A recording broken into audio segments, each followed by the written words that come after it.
राष्ट्रीय कार्यकारी अध्यक्ष और बिहार प्रदेश के राष्ट्रीय कार्यकारी अध्यक्ष की घोषणा करेंगे। आज हमारे साथ इस प्रेस वार्ता में आदरणीय श्री जयकांत वत्स जी और आदरणीय श्री प्रसून कुमार भल्ला जी मौजूद हैं। आप मीडिया बंधुओं का जो भी सवालात होंगे हम प्रयास करेंगे कि अपने स्तर पर आप सबों को जवाब दे सकें। और आप सभी जैसा कि जानते हैं कि विगत 4 वर्षों से हम लोग भूमिहार ब्राह्मण एकता मंच फाउंडेशन के बैनर तले सामाजिक एकता की बात, सामाजिक उत्थान की बात, चाहे वो शैक्षणिक उत्थान हो, राजनीतिक उत्थान हो, आर्थिक उत्थान हो या सामाजिक उत्थान, हर एक प्रकार के उत्थान की बात हम लोग करते रहे। विगत 30 मई को इसी पाटलिपुत्रा की धरती से एक राजनीतिक मंच की भी घोषणा की गई जिसका नाम राष्ट्रीय जनजन पार्टी है। तो सामाजिक मंच और राजनीतिक मंच दोनों अलग अलग मंच हैं, जिसे संचालन करने के लिए, जिसे सुचारू रूप से चलाने के लिए अलग अलग कार्यकारिणी का गठन करना जरूरी है। अलग अलग लोगों को दायित्व लेना होगा। इसी क्रम में आज हम लोग पुनः पाटलिपुत्रा की इसी धरती से भूमिहार ब्राह्मण एकता मंच फाउंडेशन जो सामाजिक मंच है उसके राष्ट्रीय कार्यकारी अध्यक्ष और बिहार प्रदेश कार्यकारी अध्यक्ष की घोषणा हम लोग करने जा रहे हैं। 9 सदस्यीय कार्यकारी समिति में आपस में विचार विमर्श कर और एक दूसरे के सहयोग से, यदि आप सबों के मन में कोई सवाल है तो आप सवाल कर सकते हैं। अब तो भी आप पार्टी बना रहे हैं तो क्या इस संगठन से आपका कोई नाता नहीं रहेगा? सर, एक बात आपसे जानना चाहते हैं। नरेंद्र मोदी जी, माननीय गिरिराज जी, अमित शाह जी, ये आज भाजपा के जितने भी मुख्यमंत्री हैं उसमें से आधे मुख्यमंत्री या आधे राष्ट्रीय केंद्रीय मंत्री वो सभी आरएसएस के ही एक हिस्सा है। तो क्या वो अपने आप को भाजपा में जाने के बाद आरएसएस का हिस्सा नहीं मानते? ये उनकी मदर यूनिट है। और यदि कल के डेट में हमारे कार्यकारी अध्यक्ष जी महोदय, हमारे कार्यकारी प्रदेश अध्यक्ष जी महोदय की अनुमति होगी, इनकी इच्छा होगी, तो पार्टी के संगठन के अधिवेशन में, संगठन के स्थापना दिवस में, किसी कार्यक्रम में बतौर कार्यकर्ता यदि हमें आमंत्रित करते हैं तो ये हमारे लिए खुशी की बात होगी और हम निश्चित रूप से वहां पहुंचेंगे। ये जो मंच है ये स्पेशली पार्टी को बुनियाद के लिए है। आपने राष्ट्रीय जनजन पार्टी में कहा था कि आप सभी जाति विशेष की चिंता करेंगे, लेकिन जो ये मंच है स्पेशली जाति विशेष के लिए, ये जो आज मंच हमने लगाया है, ये जो आज प्रेस वार्ता किया गया, यह क्लियर करने के लिए किया गया है कि हम, चूंकि अब हमारे ऊपर दायित्व बढ़ा है, समाज को संगठित करने के बाद अन्य वर्गों को भी संगठित करके बिहार को विकास के रास्ते पर ले जाने के लिए हम लोग वचनबद्ध हुए हैं। इसलिए हमारा दायित्व बनता है कि इस संगठन का कमान हम वैसे हाथों में सौंपें जहां यह संगठन सुरक्षित रहे और जिस परिकल्पना, जिस उद्देश्य के साथ में इस संगठन का निर्माण हुआ, संगठन अपने उद्देश्य के साथ में न भटके। क्या आपको लगता है कि आपने तो कसम खाई आपका संगठन? जी हाँ, निश्चित रूप से हमने हजारों मंच से कसम खाया है। और आज वापस जिस दिन पार्टी की हमने घोषणा करी थी उस दिन भी और आज भी आप तमाम मीडिया बंधुओं के सामने हम ये घोषणा करते हैं कि हम आजीवन चुनाव नहीं लड़ेंगे। सर, आपको लगता है ब्राह्मण भूमिहार ये जो अपने समाज के एक वर्ग हैं, ये समाज में पिछड़े में आते हैं, क्या उनको जरूरत है? क्या उनको न्यायपालिका में, जुडिशियरी में, इस तरह की चीजें, लेजिस्लेटिव, एग्जीक्यूटिव, जुडिशियरी में इनको प्रॉपर रिप्रेजेंटेशन नहीं मिला? तत्पश्चात आपने इस पार्टी की स्थापना, क्या आपको ऐसा लगता है कि इन्हें समाज में प्रॉपर रिप्रेजेंटेशन नहीं मिला? क्या जरूरत थी पार्टी बनाने की, या किसी और आप विचारधारा को लेके क्या अपनी पार्टी को आगे बढ़ सकते थे? देखिए सर, जैसे ही पार्टी का गठन होता है तो वहाँ जाति नहीं, जात नहीं, जमात की बात होनी चाहिए और वहाँ किसी वर्ग विशेष की नहीं, बिहार की बात होनी चाहिए। आज बिहार की जो परिस्थिति है, आज जो हमारी, चाहे वो आर्थिक परिस्थिति रही हो, चाहे सामाजिक दृष्टिकोण से बिहारियों को जिस दृष्टि से देखा जाता है ये परिस्थिति रही हो, ये हमें मजबूर किया है बिहार में एक तीसरे मोर्चे के लिए, एक तीसरे विकल्प के लिए, एक मजबूत विकल्प के लिए। और यदि आप बात कर रहे थे जुडिशियरी में, तो सर आज देख रहे हैं कि आए दिन कई हमारे बड़े बड़े केंद्रीय स्तर के नेता और प्रदेश स्तर के नेता कहते हैं कि जुडिशियरी में भी रिजर्वेशन की आवश्यकता है। हमें नहीं लगता है कि जुडिशियरी जैसे संस्थानों में यदि आप रिजर्वेशन करेंगे तो न्याय आपको न्याय संगत आप संविधान की उम्मीद कर सकते हैं, या कोर्ट से भी, न्यायालय से भी न्याय की उम्मीद कर सकते हैं। तो आपको नहीं लगता सर ऑल इंडिया सर्विस की स्थापना की जाए जुडिशियरी में?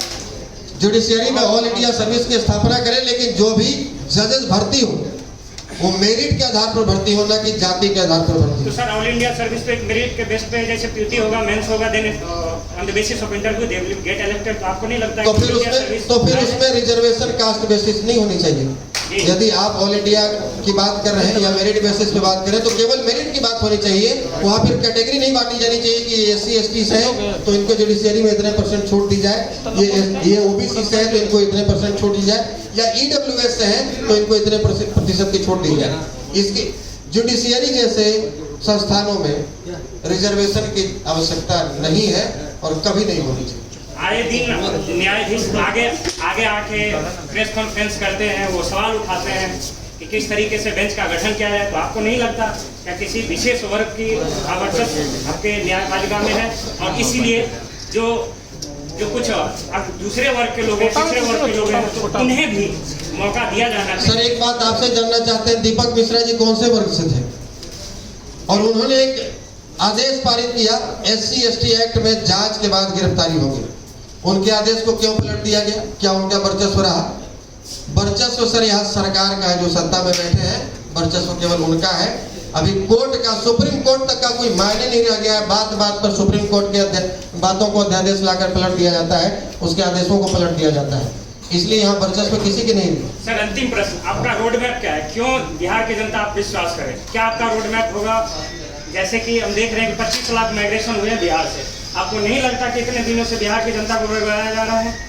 निश्चित रूप से मंडल कमंडल के नाम पर बरगलाया जा रहा है, अगड़ा पिछड़ा के नाम पर बरगलाया जा रहा है, हिंदू मुसलमान के नाम पर बरगलाया जा रहा है। और JP साहब, लोहिया साहब, कर्पूरी साहब, जगदेव साहब के छद में अनुयायी लोग ने बिहारियों को बरगलाया है कि नियोर ने नहीं बरगलाया है। आप 25 लाख की बात कर रहे हैं, हमारी जानकारी के मुताबिक 40 लाख लोग जिन्हें, जो बिहार के थे, कामगार थे, उन्हें प्रवासी मजदूर की संज्ञा दे दी गई। अरे वो प्रवासी तो तब थे जब मुंबई में रह रहे थे, वो प्रवासी तब थे जब दिल्ली में रह रहे थे, जब वो बिहार आ गए तो प्रवासी कैसे? वो तो बिहारी है।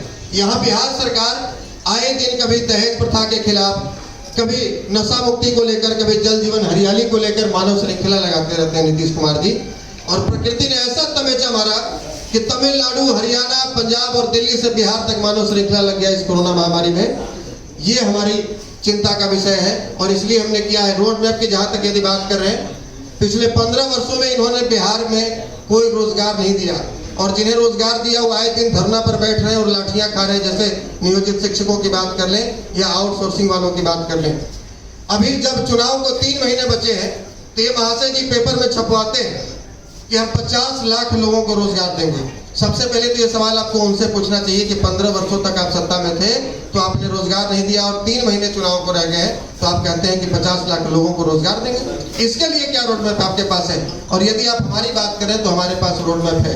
रोड मैप उनके पास भी नहीं है जो बिहारी बेरोजगारी भगाओ यात्रा निकाले हुए हैं बिहार में। उनसे पूछना चाहिए कि बिहार को बेरोजगार पैदा करने वाली फैक्ट्री किसने बनाया? आप ही के माँ पिताजी का देन। ये सवाल उनसे भी करना चाहिए जो आज बिहार फर्स्ट, बिहारी फर्स्ट का नारा लेकर बिहार में घूम रहे हैं कि आपके पार्टी के एजेंडा में तो परिवार फर्स्ट है, बिहार फर्स्ट और बिहारी फर्स्ट नहीं। सर बिहार में जब तक औद्योगिक क्रांति नहीं लाई जाएगी, सर बिहार में जब तक छोटे मोटे उद्योग धंधों को बढ़ावा नहीं दिया जाएगा, तब तक हर हाथ में रोजगार नहीं मिलेगा। जो 40 लाख लोग बिहार में आज आए हैं वो बेकार नहीं है सर, उनके हाथों में हुनर है। कोई कपड़ा फैक्ट्री में, कोई आयरन फैक्ट्री में, कोई केमिकल फैक्ट्री में, कोई मोटर फैक्ट्री में काम करके आ रहे हैं। 15-20 वर्षों का अनुभव है, लेकिन वो करेंगे क्या? बिहार मिट्टी कोड़ेंगे, मिट्टी खाएंगे। और यहाँ यदि कुछ नहीं करेंगे, यहाँ रोजगार है नहीं तो पापी पेट का सवाल है, जाएंगे कहाँ?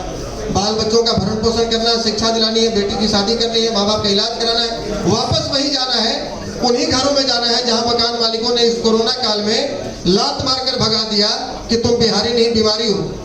और ना रोड ट्रांसपोर्टेशन, ना रेलवे ट्रांसपोर्टेशन, ना एयर ट्रांसपोर्टेशन।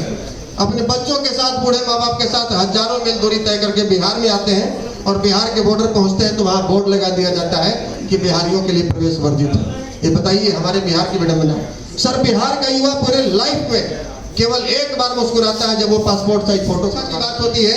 इसी बिहार में नालंदा यूनिवर्सिटी में लेने के लिए विश्व के अलग अलग शोधार्थियों को भी 10-10 वर्ष तक तैयारी करनी पड़ती थी संस्कृत की, तब नालंदा यूनिवर्सिटी में एडमिशन मिलता था।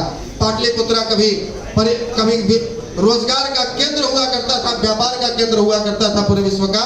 आज देख लीजिए आप पाटलिपुत्रा के, आप सभी पाटलिपुत्रा से ही हैं, आप देख लीजिए पाटलिपुत्रा की कोई ऐसी गली नहीं है, कोई ऐसा मोहल्ला नहीं है जहाँ 12 घंटे बारिश हो जाए तो नाव चलाने की स्थिति नहीं पैदा हो जाती है।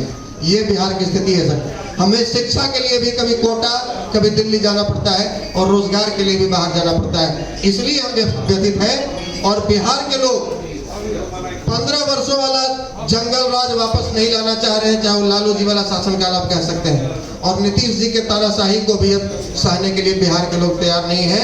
तो लालू और नीतीश के खूंटा को तोड़ने के लिए, उखाड़ने के लिए बिहार की जनता ने मन बना लिया है। उनके सामने कोई विकल्प नहीं था, उन्हें राष्ट्रीय जनता पार्टी के रूप में एक मजबूत विकल्प दिया है। सर, जैसे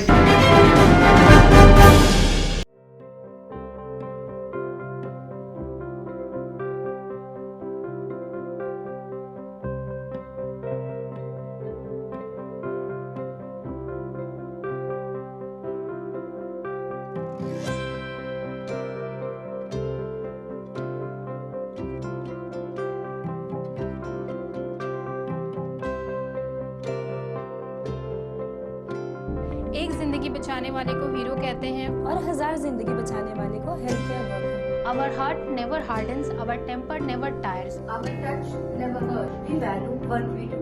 We at Paras work for cause, not for applause. Lockdown के समय, लॉकडाउन के बाद हम हैं आपके साथ।